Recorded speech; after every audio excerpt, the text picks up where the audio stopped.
우리가 창세기 43장에 이제 도달했습니다. 42장의 말씀까지 이제 요셉의 형들이 애굽에 와서 요셉을 만나고 그리고 자기 집으로 돌아갔죠. 돌아가서 그간 있었던 일들을 아버지에게 간략하게 보고를 했습니다. 그곳에 갔을 때에 그 애굽의 통치자를 만났는데 그가 우리를 정탐꾼으로 몰아서 우리가 이렇게 어렵게 되었습니다. 그래서 우리가 아니라고 설명을 하다 보니까 우리에게 12명의 형제가 있었는데 그 중에 하나는 사라졌고 하나는 막내는 아버지와 함께 있습니다. 그렇게 얘기했다가 그 정탐꾼의 누명을 벗기 위해서는 가서 내 막내를 데려오라고 이렇게 이야기를 했습니다. 아마 그렇게 이야기를 했을 때에 이 야곱의 마음은 심히 두려웠을 겁니다. 지금 요셉이 사라졌고 그리고 시므온이 애굽에 잡혀 있는데 거기다가 막내 가장 사랑하는 라헬의 하나 남은 아들 베냐민까지 잃게 되었다고 생각을 하는 것이죠. 근데 43장에 넘어와서 그 땅의 기근이 심했다고 이야기를 합니다. 그리고 그들이 애굽에서 사온 곡식도 이제 다 떨어져 갑니다. 2절 말씀 보면 43장 2절에 그들이 애굽에서 가져온 곡식을 다 먹으매 그 아버지가 그들에게 이르되 다시 가서 우리를 위하여 양식을 조금 사오라 이렇게 이야기를 합니다. 이제 더 심해지는 기근 때문에 버틸 수가 없게 된 겁니다. 곡식을 사왔지만 기근은 계속되고 그리고 애굽에서 가지고 온 그 곡식은 금방 다 떨어져 버리고 말았습니다. 아마 그 곡식을 먹을 때마다 온 가족의 마음이 불편했을 것 같아요. 그렇죠? 수저를 들 때마다 아마 지금 애굽에 갇혀 있을 시므온 생각을 했을 겁니다. 그래서 불편한 마음이 있겠죠. 또 동시에 이 음식 다 먹으면 이제 베냐민을 데리고 또 애굽에 가야 되는데 우리 아버지는 어떻게 설득해야 되나? 그리고 가서 베냐민을 어떻게 안전하게 데려올 수 있을까? 이런 불편한 마음으로 음식을 들었을 거라고 생각을 합니다. 그런데 이제 드디어 음식이 다 떨어지고 이제 야곱이 할 수가 없으니까 가서 애굽에 가서 음식을 사오라고 말을 합니다. 그런데 문제는 야곱입니다. 거기에 가려면 베냐민을 데리고 가야 되는데 야곱의 마음이 요지부동입니다. 어떤 말도 들으려고 하지 않습니다. 그곳에 가려면 베냐민을 데리고 가야 하는데 베냐민은 내줄 수 없다라고 하는 것이 야곱의 입장입니다. 이 형제들은 이 야곱을 설득하는 것이 이게 심각한 숙제가 되었죠. 오늘 이제 이 상황 속에서 우리가 주목해 봐야 될 세 사람을 함께 좀 생각해 보려고 합니다. 첫 번째는 이들 앞에 서서 아버지를 설득하는 유다의 모습. 두 번째는 그런 유다의 설득 앞에 반응하는 야곱. 그리고 결국은 베냐민을 데리고 애굽에 갔을 때 그들을 맞이하는 요셉. 이 세 사람을 통해서 오늘 우리에게 들려주시는 하나님의 음성을 함께 나누기를 원합니다. 첫 번째, 유다를 통해서 들려주시는 하나님의 말씀은 하나님의 백성에게는 자기 희생의 책임감이 필요하다라고 하는 것입니다. 기근에 대해서 언급을 하고 난 다음에 본문은 야곱의 아들들과 야곱의 논쟁이 이제 기록이 되어 있습니다. 처음에는 르우벤이 아버지를 설득하려고 했는데 실패했죠. 그리고 난 다음에 유다가 나섰습니다. 유다가 아버지를 설득하는 장면을 여기에 기록을 해놨는데 유다는 제일 먼저 변하지 아니하는 사실, 분명한 사실을 이야기를 하고 있습니다. 아버지, 만일 베냐민을 보내지 아니하시면 우리는 내려갈 수가 없습니다. 그렇게 이야기를 하는 거예요. 그리고 그 땅의 지배자 요셉을 이야기하는 거죠. 그 사람이 우리에게 이렇게 얘기했어요. 너희의 아우 이 베냐민을 데리고 오지 않으면 내 얼굴을 보지 못하리라. 그러니까 우리가 내려가봤자 그 애굽의 지배자를 볼 수가 없습니다 라고 이야기를 하는 겁니다.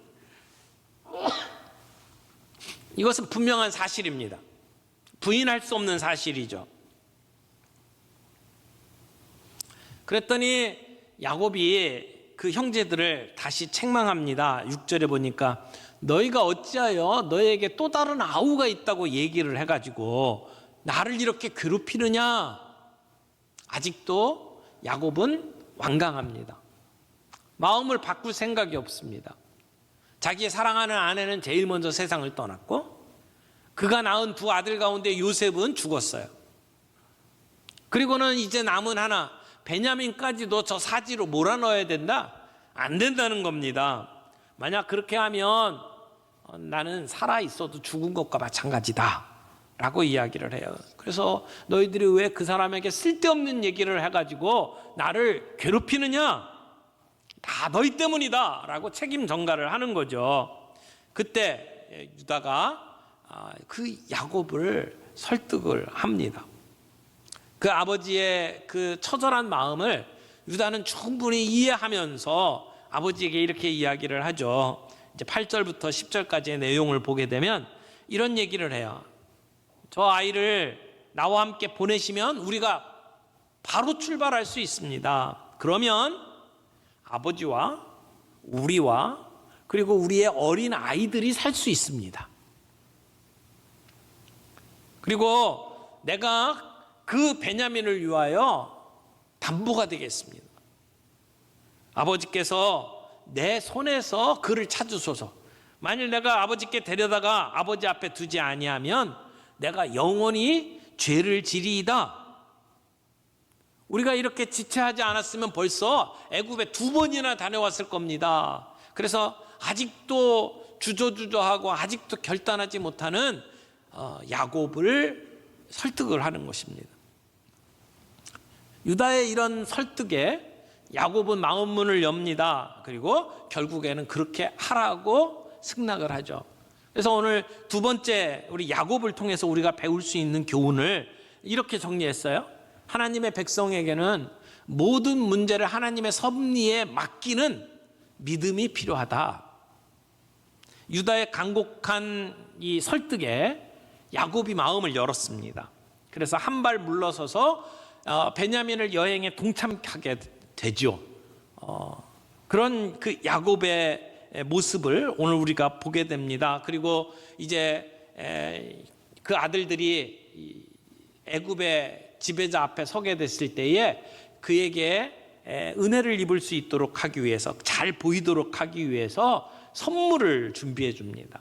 뭘 가져가라고 이야기를 하냐면 여기 유향 조금, 꿀 조금, 향품 몰약, 유향나무 열매, 감복숭아 이런 것들을 가지고 가라고 이야기를 해요. 물론 애굽의 통치자에게 뭐 부족한 게 있겠습니까? 그러나 그의 마음에 환심을 사기 위해서 야곱은 선물을 준비합니다. 이 야곱의 특기예요. 형 에서를 만날 때도 에서에게 은혜를 입기 위해서 그런 선물들을 마련해 가지고 이렇게 선물 공세를 퍼부었잖아요. 근데 여기에 보면 이제 가나안에서 나는 토산품 가운데 가장 귀한 것들을 선별을 하고, 그리고 가나안 땅에서는 나지 않지만 외국에서 수입한 물건들 가운데에서 소중한 것들을 준비를 해서 이 애굽의 총리의 마음을 얻기 위해서 선물로 준비를 하는 겁니다. 그리고는 갈 때에 지난번에 자루 속에 들어있던 돈들도 가지고 가라. 그래서 곡식을 살 것에 배 되는 그러한 돈을 준비해 가지고 가라. 그렇게 이야기를 합니다. 그러면서 베냐민도 함께 데리고 가라고 허락을 해주죠. 그러면서 이 야곱이 했던 말을 우리가 좀 함께 살펴보기를 원합니다. 야곱이 뭐라고 이야기를 합니까? 전능하신 하나님께서 그 사람 앞에서 너희에게 은혜를 베푸사 그 사람으로 너희 다른 형제 시므온과 그리고 베냐민을 돌려보내게 하시기를 원하노라. 그러면서 이런 고백을 해요. 내가 자식을 잃게 되면 이르리로다. 여러분, 이 이야기 가운데 자식을 잃게 되면 이르리로다라고 고백하는 야곱의 모습은 정말 놀라운 모습이라고 생각해요. 야곱은 어떤 사람이었습니까? 태어날 때부터 움켜쥐는 것만 아는 사람이었어요. 경쟁에서 이겨야만 되는 사람. 태어날 때부터 형제가 경쟁을 했고, 그리고 자기가 원하는 것은 반드시 움켜져야 속이 시원한 사람. 그래서 그걸 위해서라면 어떠한 짓도 할 수 있는 사람. 그래서 아버지를 속이고, 그리고는 장자권을 부여잡고 그렇게 살아오지 않았어요?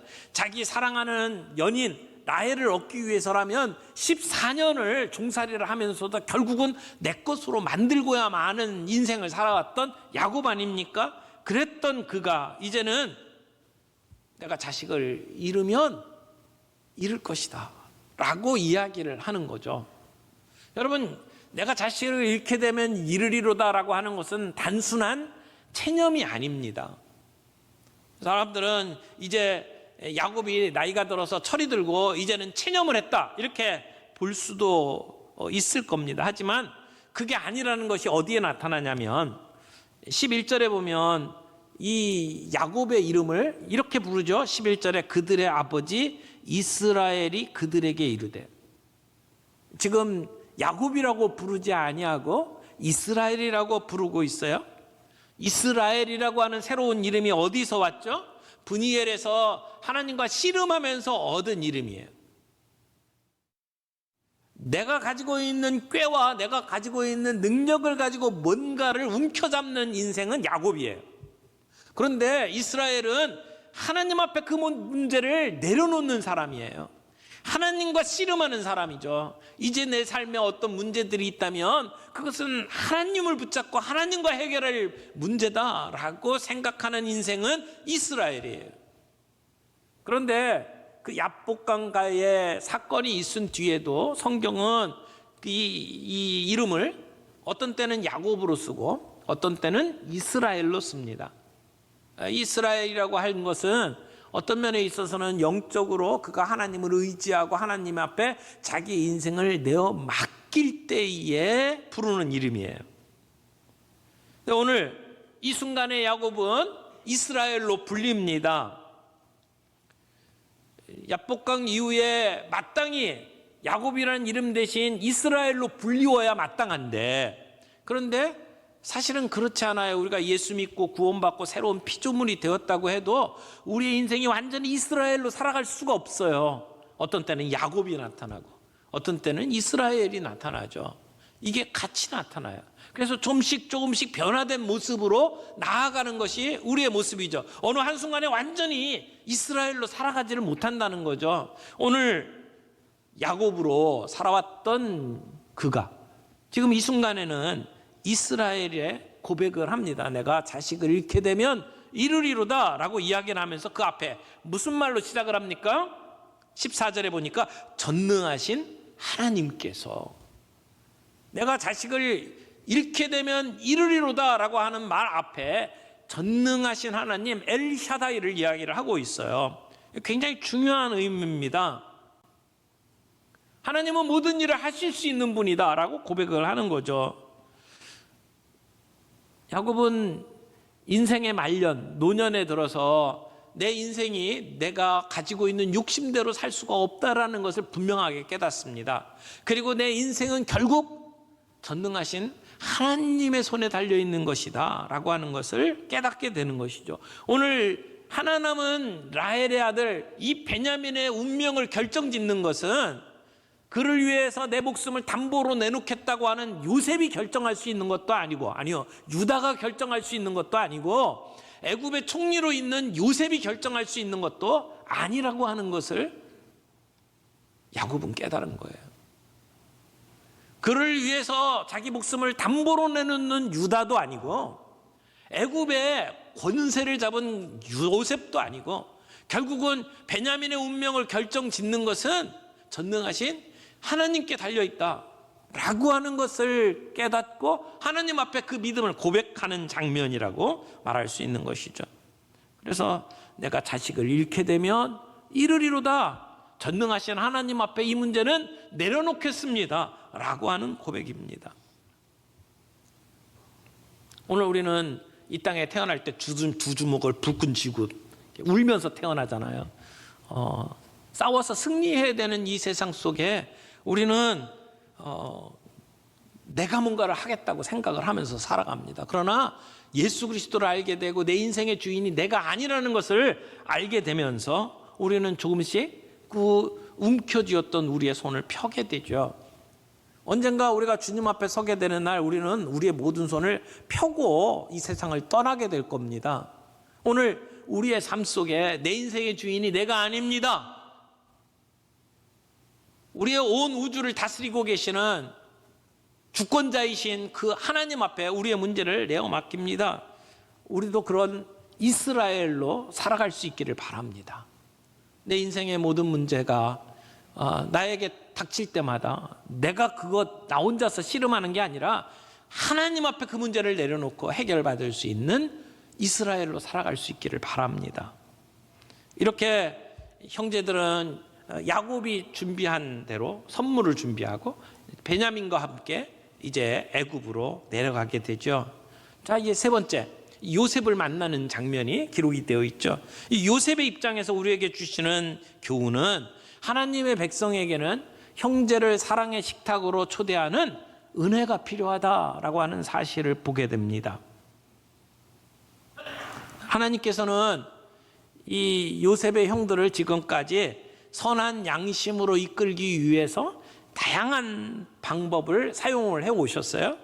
그래서 기근을 당하면서 살 길을 찾게 만드셨고, 그리고 이제 애굽으로 갔다가 억울한 누명을 쓰고 감옥에 갇히는 그러한 힘든 일들을 당하게 만드셨고, 그리고 그 나라의 통치자의 명령 때문에 시므온이 갇히고 나머지는 이제 곡식을 가지고 아버지에게 돌아가게 되는 좀 기막힌 상황들을 지금 경험을 했죠. 이제 다시 두 번째 애굽을 향해서 이 형제들이 내려갑니다. 그들에게는 미션이 세 가지가 있어요. 하나는 갇혔던 시므온을 구출해내는 미션, 또 하나는 지금 굶어 죽어가는 우리 가족들을 위해서 곡식을 사가야 되는 미션, 그리고 세 번째는 지금 데리고 가고 있는 베냐민을 안전하게 아버지께 데려다주는 미션. 이 사명을 가지고 형제들이 애굽을 갑니다. 그리고는 이제 베냐민과 함께 애굽의 총리 앞에 서게 되죠. 근데 그들의 마음이 어땠을까요? 18절 말씀 보세요. 18절에 보면 그 사람이 요셉의 집으로 인도되매, 그 사람들이 요셉의 집으로 인도되매 어떻게 됐다고요? 두려워했다, 이렇게 이야기하죠. 지금 곡식을 사러 온 사람들이 이 야곱의 아들들만이 아니었을 거예요. 아마 사방에서 곡식을 사기 위해서 왔을 겁니다. 근데 그 사람들하고 구별해서 지금 이 야곱의 아들들은 요셉의 집으로 지금 데리고 가는 거예요. 그때 이 아들들의 마음이 어땠을까요? 요셉이 그 형제들을 환대하기 위해서 지금 데리고 가는 거거든요. 하지만 그들의 마음은 두려움에 떨 수밖에 없었어요. 아니, 왜 갑자기 이 사람들하고 우리를 구분시켜가지고 이 총리의 집으로 데리고 가느냐 말이에요. 그들이 지금까지 오면서 마음속에 걱정했던 것, 우리는 정탐꾼으로 몰렸죠. 거기에다가 와서 보니까 자루 속에 돈이 들어와 있죠. 그러면 도둑이 돼버리죠. 이런 상황 속에서 우리가 과연 우리의 이 누명을 벗고 시므온을 구해낼 수 있을까? 그리고 우리가 데려온 베냐민을 지켜낼 수 있을까? 걱정과 근심이 아마 그냥 완전히 한 포대기였을 거예요. 그런데 지금 이 사람들을 요셉의 집으로 데리고 간단 말이에요. 요셉은 자기를 죽이려고 했던 그 형제들에게 경멸하거나 조롱하거나 복수하지 아니하고 그들을 환대합니다. 그들을 복수하기 위해서 자기의 그 권좌를 이용하지 않습니다. 오히려 은혜의 마음을 표현합니다. 그리고는 안부를 묻습니다. 평안하시냐? 그리고 그들에게 평안을 주는 겁니다.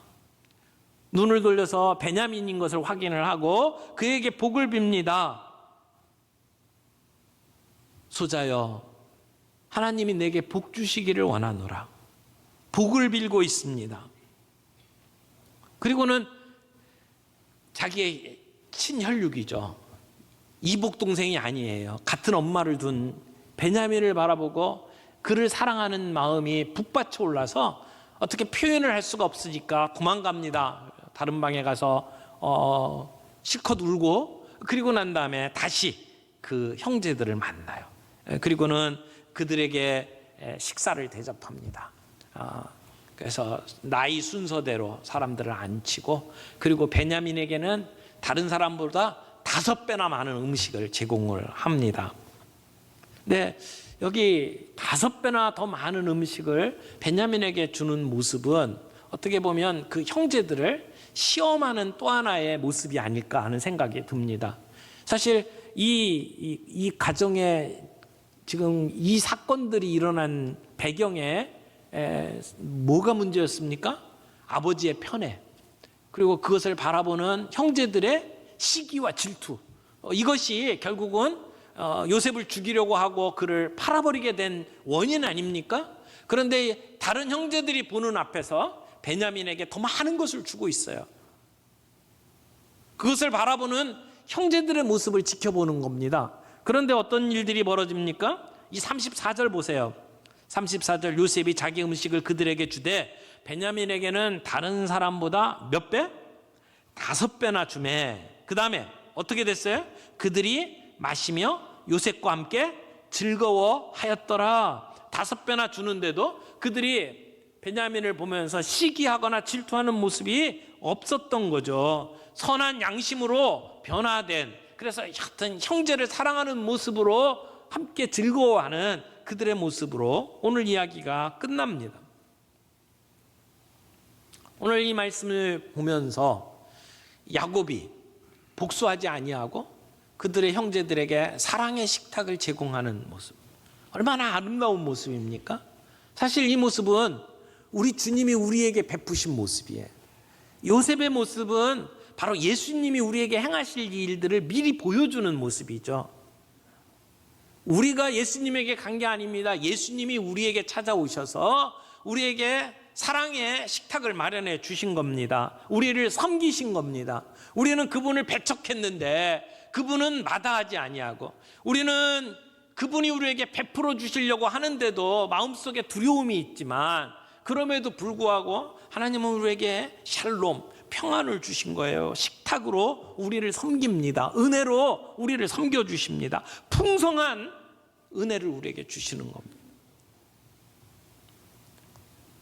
그리고 우리로 하여금 우리도 우리 주변에 있는 사람들에게 복수하지 아니하고 그런 환대로 사람들을 섬기도록 오늘 우리를 불러주신 겁니다. 이게 교회입니다. 여러분, 지금 12명의 형제가 한 자리에 모였습니다. 이스라엘의 12지파가 다 모인 거예요. 비록 다 부족한 모습들이 있어요. 아직도 해결해야 될 문제들이 있어요. 그럼에도 불구하고 그들은 그 사랑의 식탁에 함께 먹고 마시며 즐거워하는 것이죠. 이게 하나님이 만들어주신 교회 공동체의 모습이란 말이에요. 여러분, 부족한 게 있지만, 아직도 다듬어야 될 것이 있지만, 그럼에도 불구하고 그것이 은혜를 막아서지 못합니다. 그것이 그들을 향한 하나님의 사랑을 막지 못한다는 것입니다. 우리의 부족함으로 십자가의 복음이 무너지지 않는다는 겁니다. 우리는 흔들리는 것처럼 보여도 하나님의 나라는 결코 흔들리지 않는다는 것을 보여주는 것이죠. 요셉이 자기의 형제들을 향하여 그런 사랑의 식탁을 제공한 것처럼 주님은 오늘 우리들에게도 그런 사랑을 베풀라고 명령하십니다. 환대라고 표현하죠. 환대. 그들이 우리에게 잘해줘서가 아니라, 그들이 나에게 뭘 주고 그들이 나에게 정말 감동시키는 어떤 행동을 해서가 아니라, 그들에게는 아직도 부족함이 있고 그들이 나에게 했던 짓을 생각하면 그럴 수 없음에도 불구하고 우리는 그들을 향하여 사랑의 식탁을 제공하는 자들로 부름받았다는 거예요. 그게 은혜를 아는 사람의 행동이라고 이야기를 하는 겁니다. 사랑하는 성도 여러분, 오늘 세 사람을 통해서 우리가 정리했죠. 유다를 통해서는 형제를 위해서 자신의 목숨을 담보로 내놓는 책임감을 보았습니다. 야곱을 통해서는 움켜쥐려던 그 삶의 태도를 내려놓고, 그리고는 그렇게 집착했던 것들을 하나님 앞에 내려놓고 맡기는 믿음의 모습을 보게 되었습니다. 요셉은 자기를 팔아먹던 그 형제들을 위해서 사랑의 식탁을, 풍성한 사랑의 식탁을 제공하며 그들을 환대하는 모습을 보았습니다. 오늘 우리에게 부족한 부분은 무엇입니까? 오늘 내 삶 속에 채워야 될 부분은 무엇입니까? 형제를 위해서 책임감을 가지고 내 자신을 내어놓는 삶의 태도가 우리에게 필요하지 않습니까? 아니면 내가 그렇게 집착하고 있던 것들을 내려놓고 하나님께 맡겨드리는 믿음이 오늘 우리에게 필요하지 않습니까? 아니면 나를 힘들게 하고 나에게 그렇게 아픔을 줬던 사람이라 할지라도 그들을 끌어안고 그들에게 사랑의 식탁을 제공하는 것이 오늘 우리에게 부족한 것이 아닐까요? 오늘 여러분들에게 주시는 하나님의 음성은 무엇입니까? 내 삶 속에 부족한 부분들을 메꾸고 성숙한 모습으로 변화되는, 그래서 하나님 앞에 주님의 그 부르심에 합당한 삶으로 보답해 드릴 수 있는 저와 여러분들이 되기를 바랍니다.